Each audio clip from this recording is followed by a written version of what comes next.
Back in April when we drafted Jack Nelson, I was really high on him coming out of college. Now, obviously, I really didn't know who he was because he was a seventh round pick, but given the fact that he came from Wisconsin and he had experience playing on multiple spots in the offensive line, I was thinking, man, he could really be something if he has the right development. And we have a good offensive line coach who's thought highly of around the league and within the building. And he did not have the best preseason. I will say that because I gave him a lot of shit for it. But when I go back and I watch the tape, I see that he's way better than what I thought he was, because even PFF said he was more average than he was bad, but the bad plays normally stick out more than the good ones. So we're gonna look at some of his good plays and we're gonna see why I think he's better than everybody's perception. So let's go and get into the video. So I want to look at his pass protection first, and this is one thing I noticed, not with just Jack, but with the guys that we've also picked up from the trade and signing guys over from the Jets, is that when you watch their pass protection, and if they're in straight drop back, it doesn't look promising, because keep in mind this is a late round draft pick right here, and those other guys were available for a reason, right? They had their moments, but all in all they were inconsistent. But if you watch them off of play action now, granted play action pass protection is a little bit better, because look, when you're thinking about true drop back, you're retreating, and that gives the guy a chance to build up his speed, get his plan where he can either counter inside on you, or bend the edge, or just go right through you and get to the quarterback. Now, opposed to actually being a pass protection set or a play action pass set where you're jumping out there to him, you can get hands on early and you can stall the rush, and by the time he counters or tries to make a move on you, the ball's probably going to be coming out. So if we watch this clip right here where it's a play action pass out of shotgun, I think I've showed this before but different angle. So you see that he initially gets hands on first, right? That right hand gets on first, and now he's seeing his pass. So now he tries to make a move. He disengages, Jack's right arm from our perspective. His right arm, he's able to re-anchor and stall that rush. And then by the time, that happens, the ball is out and you get an explosive playoff for that. So as you can see, when you're actually jumping out there to the guy, because look at this, he's jumping out there to him and starting initiating everything, then you can have more success, right? Now, in this particular rep right here, I think Zach Robinson may do this more no matter who we start. So this could be Wilkinson, Nelson, whoever we put right here. They're going to do this a little bit more. And I think it's going to be play action where we get six guys in protection. And we're going to probably do things like this where we put a bunch, or we put a tight end on the wing right here where he's going to help out on this rush. But you're going to have three guys for two. You're going to have these guys going the other way on this pass set, and they're going to, fake the run that way. Okay.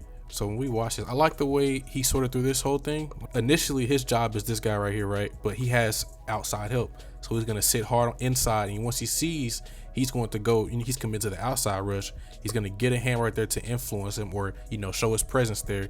But he sees this guy winning inside on Joshua Gray. So he's going to go over there and help and, have his inside presence right there. And then eventually he's going to actually get off of Joshua Gray. He's going to pick him up just fine and then stall that rush. It doesn't allow anything, to seep through late, because you can actually win early in the down right here where, you can win right here where you're doing your job, but then you switch on to this guy right here, or this guy switches on to you and you lose late in the down, right? But, he stays solid the entire time, soars through the protection, and then allows Emory Jones to throw a good pass. Well, not a good pass, make a good play rather. So now this one is like true drop back pass set. So you're going to get a slide to the left where you're going to have these three. They're going to slide this way to this mic right here, and you're going to have pretty much one-on-one on the backside. So he's isolated on this edge rusher right here, okay? And one thing about the Lions game, you're going to see the move that he tried. He got beat on it a few times early in the game, but you're going to see, he has a good adjustment for it, right? So he gets into his pass set right here. He gets his hands on, and he's just going to try to chop him down and then get up under him, right? But he does a good job of keeping his hands engaged. And one thing is underrated about him, I do think, is his grip strength, because, he tries to disengage from him, right? But he's still able to hold on, and he doesn't allow him to actually get around him. Now, this guy does right here. But one thing I am encouraged to see about him is that, he got beat on this move once or twice, but then he comes back and they try to do it a third time and just stonewalls it, doesn't get anything out of it. And that's a good rep from Jack Nelson.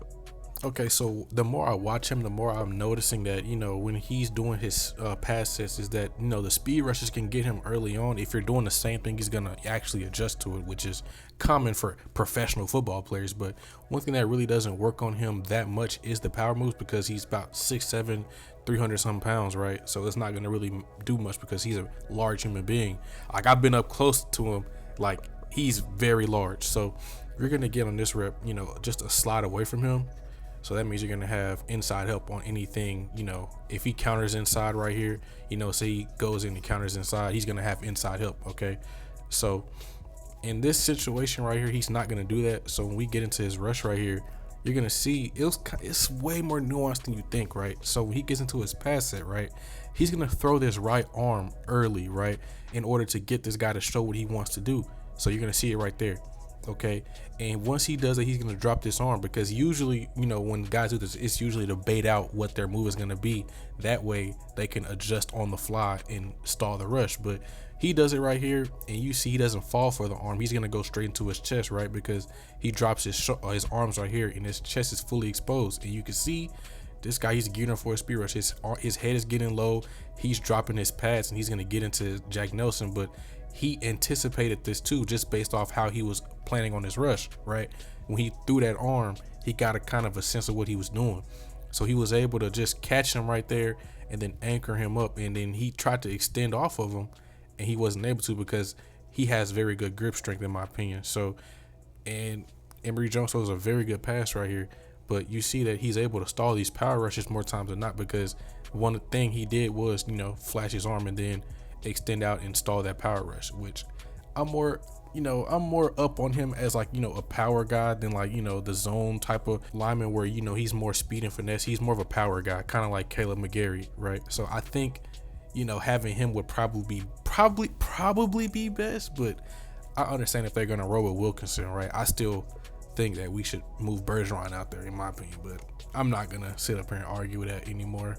So now we're on to the run. So this is that one run where the safety got hurt and the game ended. Okay, so we're doing everybody's favorite run on this team, and that's the zone run. So everybody's going to be zone stepping this way and pretty much taking their guys out to play. So Jack Nelson's right here. Obviously, he's going to take the man in front of him all the way out of the play. So notice how he's starting in the middle of the field.